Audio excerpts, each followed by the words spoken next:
Order! Order! You are an incorrigible delinquent at times. Behave yourself, man!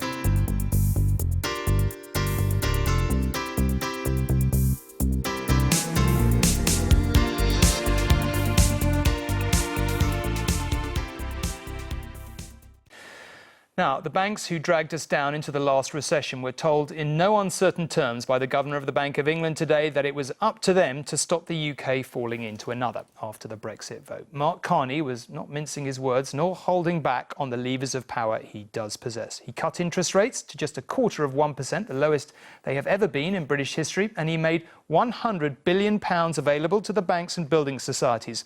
So long as they lend the money to people wanting to buy houses or to start a business, the banks must pass on the lower rates, he said. No excuses. In case of emergency, cut rates and create money. The result of the referendum has caused high anxiety. The Bank of England is responding by producing billions of pounds. There's evidence of a downturn and therefore the need for something eye-catching. The economic outlook has changed markedly. By acting early and comprehensively, the MPC can reduce uncertainty, bolster confidence, blunt the slowdown and support the necessary adjustments in the UK economy. The Bank of England cut interest rates to 0.5% in 2009 during the financial crisis. 7.5 years on, and bank rate has been cut again to 0.25%, with an indication it will fall further. In addition, the bank has unveiled an economic stimulus of up to £170 billion, almost all of it designed to keep banks lending to households and businesses. Barclays and Santander say they will pass on the benefits to borrowers in full. Mark Carney expects their rivals to do the same. The banks have no excuse with today's announcement not to pass on this cut in bank rate. And they should write to their customers and make that point. This is all about damage limitation. The Bank of England believes that the vote to leave the European Union has triggered a very large economic shock. Now, it predicts that the action it has taken means that we will avoid a recession. But over the next 3 years, economic growth in Britain will be 2.5% lower than it would have been. The hope is that businesses like this one in Birmingham will now invest and create jobs. But spare a thought for people like David Onans. He's watching his savings stagnate. I am looking, eventually at retirement and obviously building up a pot of money. But unfortunately, because of the interest returns at the moment, it's not building. 3 million people pay Legal & General to make their pension savings grow. That job just got harder. But the chief executive told me the Bank of England has done the right thing, and now he wants the government to act. We have to have more houses built. They've got to commit to that. We have to have a solution to the runway situation. Let's go with Gatwick. And we have to have a real energy policy. Scrap Hinkley and build smaller, more efficient, better for consumer plants right across the UK. Hinkley is currently on hold. The national debt is huge, but money is cheap to borrow. The Chancellor's autumn statement just got interesting. We will now look very carefully at the data that's published over the summer and the OBR report in the autumn to see what's actually happening in the real economy in response to what was a very large package that the Governor has announced. On the markets, share prices rose and the pound slumped again. If you're heading abroad, your holiday just got more expensive. Joel Hills, News at 10. The measures announced by the bank today were mainly about encouraging growth and stopping the economy slipping into recession, of course. And according to Mr. Carney's figures, it certainly needs some help. In the biggest downgrade his Monetary Policy Committee has ever made, the bank cut its prediction for growth next year from 2.3% to just 0.8%. Here's our economics editor, Narina Hertz, with her assessment. Today, the Governor painted a pretty gloomy picture of where the UK economy is heading. Compared to what the bank predicted pre-referendum in May, this cut in the GDP growth forecast to 0.8% next year amounts to the steepest downgrade in history. The Governor was careful not to predict a recession, but he did predict a downturn, and he spelled out what in practice that means. There is a likelihood, and we're seeing it already, we've been seeing it for a few months, less business investment, people holding back big purchases, holding off on making big decisions. That slows the economy, and ultimately that will cause a rise in unemployment and a slowdown in consumer spending. But the governor also warned of other impacts. The bank forecasts that the cost of living will go up. A weaker pound will push up the cost of imports and inflation with it. It predicts an increase in unemployment. Some estimates say several 100,000 more could be out of work. House prices could also fall next year, but will pick up again after that. And all of these forecasts are, of course, predicated on us spending more. But that might not be the case. Even with the measures that the bank has announced today, they still expect a squeeze on household incomes, the best measure of household living standards, compared to what might have happened without Brexit. So they expect household incomes to be nearly £700 lower in 2018, even with the package they've introduced. But will the Bank of England's actions actually work? It relies on banks passing the rate cut on to their customers in full, and also on us wanting to borrow and spend more. If we don't, there is little more the Bank of England can do. The governor has told me he doesn't want to cut rates to negative, and there is a limit to how effective pumping more money into the economy can be, which puts the ball in the Treasury's court. The Chancellor signalled that he's willing to ease austerity, but by how much? The Bank of England has acted swiftly and decisively today, but we shouldn't overestimate what it can actually achieve. Marina and Joel are here with me now. Joel, maybe I can start with you.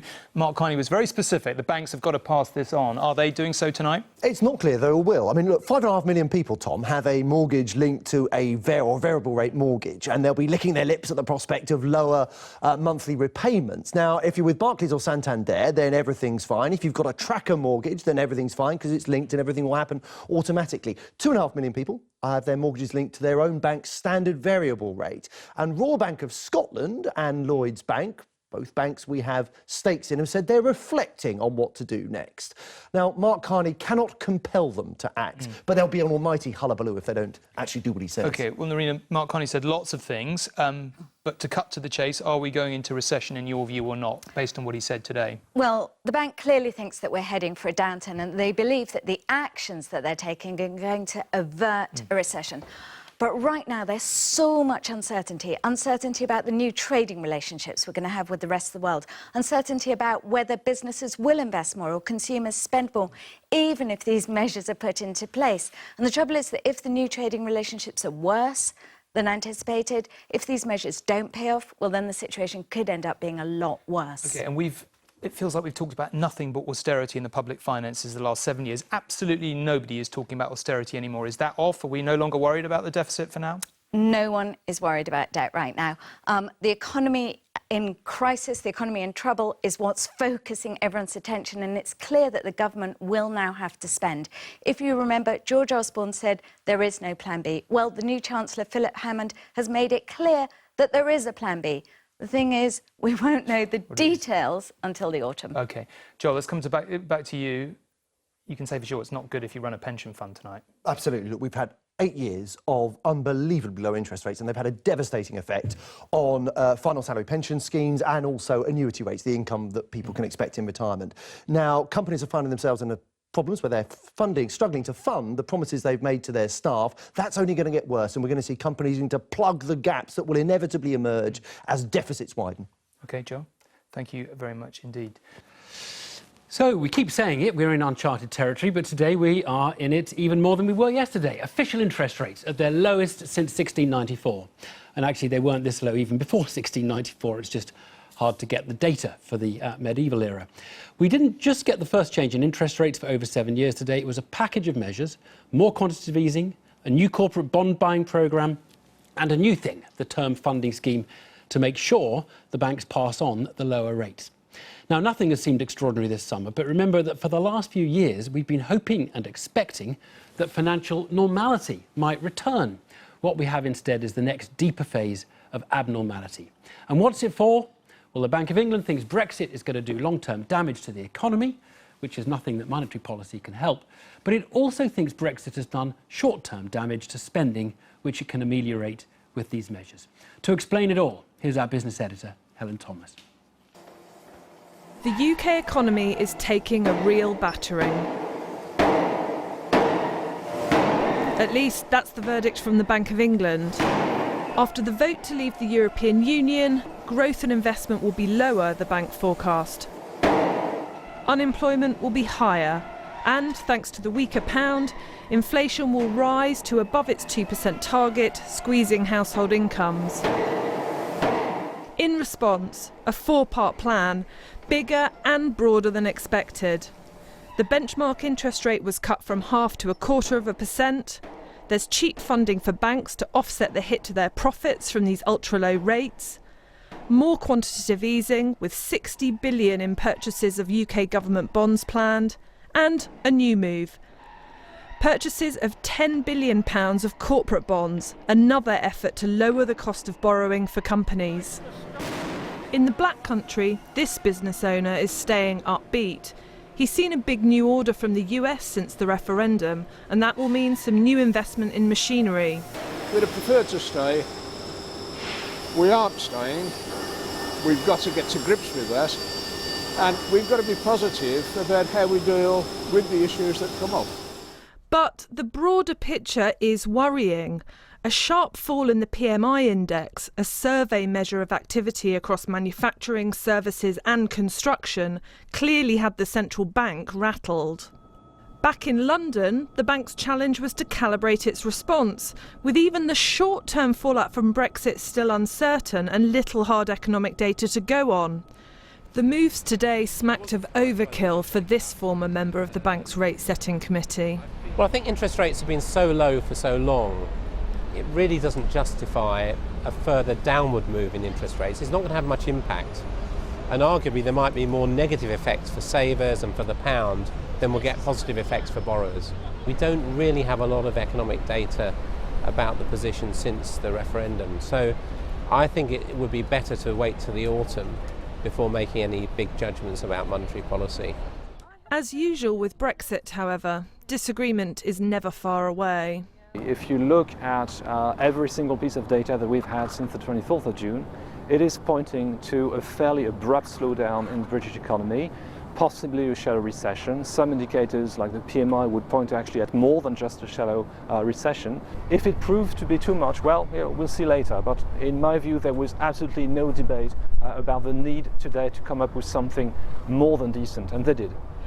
There was a very clear message from the Bank of England today. Better to act early and go big than risk a more severe downturn as a result of the vote to leave the EU.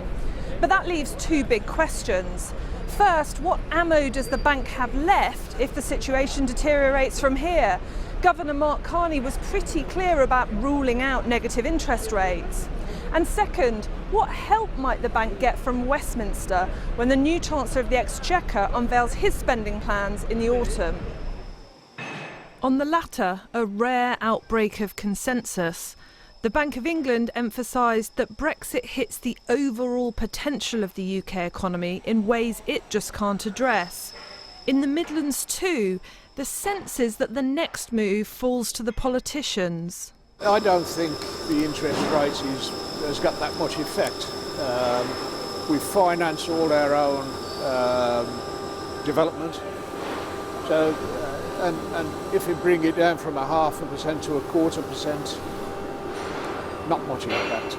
They can also commit to HS2, because HS2 not only is it an infrastructure facility, it's a great employment opportunity. And it's a good investment base for the country.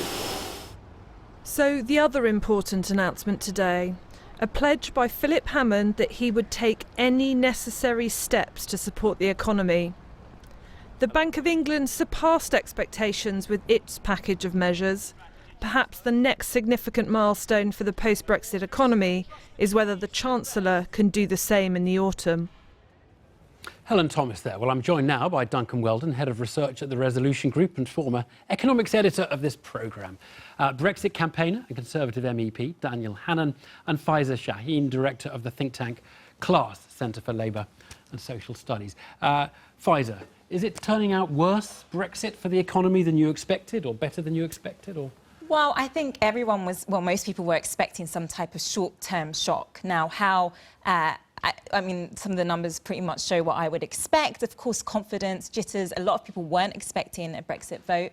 And of course, how shallow that dip is and how long that dip lasts is all about policy. So it's important that some action is taken. OK, Duncan, do you agree with that? I mean, it's early days, yeah, but, the evidence that we've got so far is pretty bad. I mean, the purchasing manager surveys, really deep dives in July. Consumer confidence, which is very important, taking a big hit. Business confidence, taking a big hit. Sure, there are a few firms here and there that benefit from a weaker pound who are sounding a bit more perky. Don't have any hard numbers, but everything we've got so far makes me pretty worried.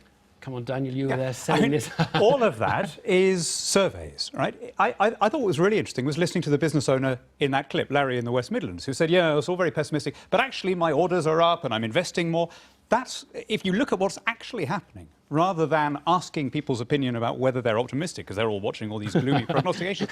We've had the massive AstraZeneca investment, we've had the massive GlaxoSmithKline investment, we've had SoftBank, we've got Tata now saying that they're not going to pull out of Wales necessarily, we've got Pinewood Studios saying this is the best thing, we've got Wells Fargo spending £300 million on a new European HQ in London. So in the real world, there's no evidence either of jobs being lost. Just to say, the purchasing manager surveys isn't just people saying, are you feeling confident? It's them saying, what's happening to your books now, new orders. That is not quite hard data, but it's pretty firm data. No, I get that. Nonetheless, if you look at even what the bank itself, what the Bank of England was saying just in May, in the run-up to the vote, Mark Carney, I remember, saying we're going to be in a technical recession. Now he's saying, oh, actually, it's going to be growth of 0.6%.